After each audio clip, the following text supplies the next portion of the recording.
All right, welcome in. It's another episode of Sippin' on the Road with Matt McClearin. And as you can see behind me, we're at Three Wide Brewing in Fort Worth. And when I say Fort Worth, I mean right by Texas Motor Speedway where they race the NASCAR. You might see some Indy cars there. And when I say right by Texas Motor Speedway, we are right outside the gates. You cannot get closer to the racetrack without being on the actual ground. So let's step inside and see what Three Wide Brewing here in Fort Worth is all about.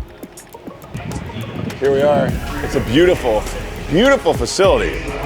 As you can see, and this is something I really love about breweries, not just Three Wide, but breweries in general. You step inside and you see how open and welcoming it is. You see the taps, you see the bar.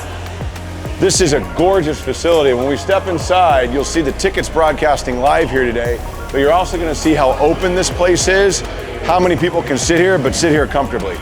Check it out. All right, so we made our way inside and we are hanging out at Three Wide Brewing here in Fort Worth, right by Texas Motor Speedway, and we collabed with these guys, The Invasion, the show that I do on the ticket, Matt McClearin, Donovan Lewis. This is our beer that we collabed with them, and as you can see, beautiful can. It's called Invasion Smash. That's me right there smashing a mango and a blackberry on my head. And this is something, I don't do this, but I know that some of you guys out there probably do this, and it is something that actually matters in the craft beer world. The label, I have a friend who has told me that he chooses beer when he walks into a place based on if the label looks cool or not. So it's a thing, and they knocked it out of the park with this. So here's the beer on draft. And as you can tell, this is a hazy IPA. You can see by the color, nice haze on that, which is what you want in a hazy IPA. You don't want to be able to see through it. Can't see my fingers on the other side. It's a beautiful hazy, which means it's going to be really soft. Now they brewed this with mango and blackberry. Invasion Smash. That's nice. That is really nice. You get that nice little bit of mango, touch maybe of that blackberry on the backside, but other than that, and one thing that's great about hazy IPAs, for those of you that are not real big hop heads and I don't like the bitterness, then you're gonna like hazy IPAs because the perceived bitterness on these is a lot lower than they would be on a West Coast style IPA, which is why the haze craze took off and did so well.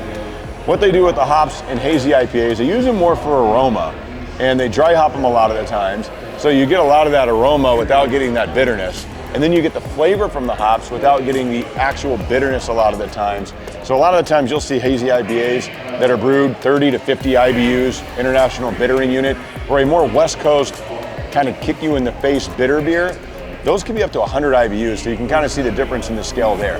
But stay with us because we're about to take a really cool tour of this place. They have a speakeasy in a brewery, and we're going to show you that here. All right, so we are here with Daniel DeGroat with Three Wide Brewing, and he is about to show us something of all the breweries. I've been to something over 500 breweries across the country. Not quite sure I've ever seen this. So Daniel, show us what you got. All right, so basically if you ever been to a speakeasy, you know, you got to order something, they give you a code or whatever secret it is to open the door. If we don't have that here, you just have to know the secret. So I'm gonna give it to you. It is Alice in Wonderland.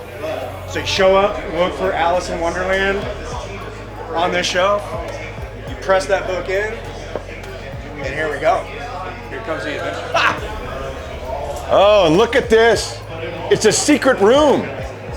And there's people in the secret room. This is incredible. Really cool, and again, like I said, I've never seen anything like that at any brewery I've been to. 530 some odd breweries across the country. This has got to be a first, a speakeasy in a brewery.